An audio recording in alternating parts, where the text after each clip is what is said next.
West default on its debts. As Secretary Yellen has warned, a default could eviscerate everything we've done to recover from the COVID crisis. We don't want to see that, and I don't believe we will see that. And I continue to thank my colleagues and all of my colleagues for cooperating in good faith to preserve the full faith and credit of the United States. Now on Jessica Rosenworcel. The Senate will vote to confirm a remarkable, highly experienced and historic nominee, Jessica Rosenworcel, to be the chair of the FCC, the Federal Communications Commission. Ms. Rosenworcel has served as a commissioner at the FCC for nearly a decade, the past 10 months as acting chair. I believe she will receive great bipartisan support as she becomes the first woman ever confirmed by this chamber to lead the FCC. Ms. Rosenworcel is exactly the right person for the job in 2021. She has set herself apart as one of the nation's leading champions for a more affordable and accessible Internet. After the FCC repealed net neutrality during the Trump administration, the best thing the Senate can do is confirm someone with a proven record of standing on the side of American consumers. Ms. Rosenworcel will also step in as chair at a time when the FCC is carrying out the important task of expanding broadband to millions of Americans who have long been left behind. Ms. Rosenworcel is keenly aware of the immense damage that the digital divide has caused our country. It has shut out rural, urban, and low-income Americans, including far too many women and people of color for whom basic Internet access remains unavailable or unaffordable, as it is a necessity, even as it is a necessity in the 21st century. Ms. Rosenworcel has long focused on these issues, and I'm confident that under her leadership, the FCC will make immense progress in addressing these challenges. Americans don't want to see their Internet bills go up and up and up. They don't want to have to drive long distances at late hours just so their kids can finish homework at public libraries. And they want telemedicine to be available so they can be in the best of health. No, Mr. President, every American wants and deserves fast, affordable, and reliable Internet access directly in their homes. Already this year, as a result of the President's infrastructure bill, we've made tremendous strides at closing the digital divide. We will build on that progress by confirming Ms. Rosenworcel today so that Americans can rest assured they'll have an FCC fighting for them. On Build Back Better. Mr. President, Senate Democrats continue our work to pass the President's Build Back Better Act before Christmas. Making progress on Build Back Better has been no small task, but sticking to our deadline will be worth it for one simple reason. At its core, Build Back Better is the best shot we've had in decades to help families lower costs, to cut taxes for working and middle-class Americans, and create good-paying jobs while fighting the climate crisis.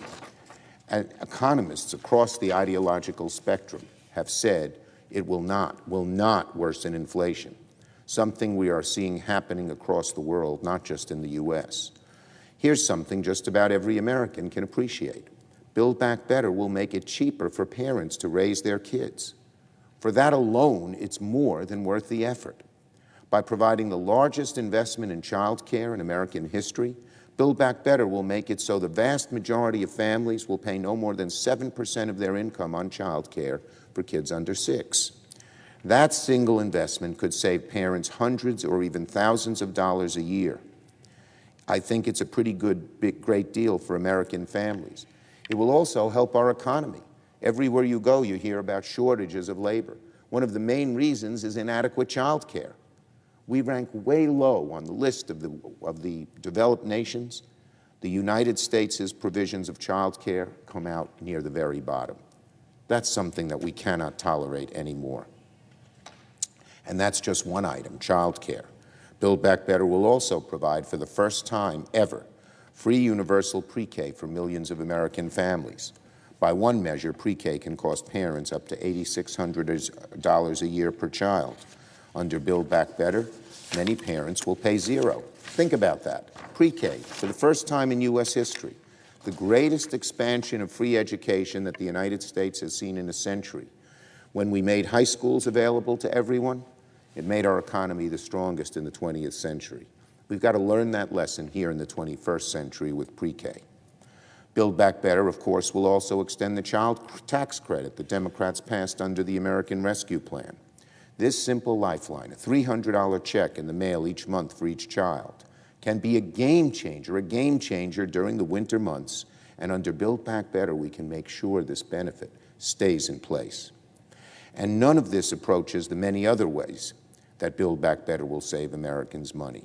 It will provide the largest investment in affordable housing ever. It could save Americans hundreds, even more, by making prescription drugs like insulin cheaper.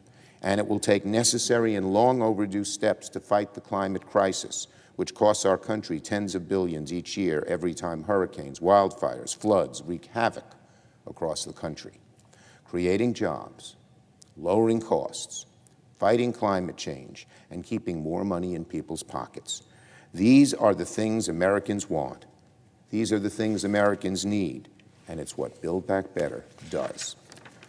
We're going to continue working to get these things done before the Christmas holiday. And finally, Mr. President, I close with a joyful, long-awaited news, not only for Mets fans all over the world, but for Brooklynites and those who have ancestry in Brooklyn that have spread across the country. Sunday night, the National Baseball Hall of Fame announced that after decades of waiting, Brooklyn's wonderful Gil Hodges, one of the great defensive first basemen of his era, a longtime member of the Brooklyn Los Angeles Dodgers, and a manager of the Mets presiding over the Miracle Mets 1969 World Series championship, has finally earned his place in Cooperstown. Some of the earliest memories I have are listening and watching the Dodgers with my dad. Gil was a central figure of that era, a hero of the 1955 World Series, an 8-time All-Star, 3-time Golden Glove winner. I think he was the first to win the Golden Glove. He was such an amazing fielder at first base, as well as a great hitter. And what a nice guy he was. One of the highlights of my life each year was to go trick-or-treating and knock on Gil Hodges' door. And who would come out and give us candy? The great man himself, while he was a Brooklyn Dodger. That was an incredible, incredible situation. And so it shows you what a nice guy he was. He's a caring guy. And as much as he was a titan of the game, he was a central part of our Brooklyn family. And we all admired the fact that he lived in Brooklyn right near all of us. Year after year, from one decade to another, Mets fans have waited for this Hall of Fame player to receive Hall of Fame Mets fans have waited for this great player to receive Hall of Fame recognition. The wait is over. Gil's in that hall. I congratulate Mrs. Hodges and the whole Hodges family for receiving this honor. And I want to congratulate, of course, all the other inductees to the Hall of Fame, among them many history-making, barrier-breaking athletes who made the sport what it is today. I yield the floor.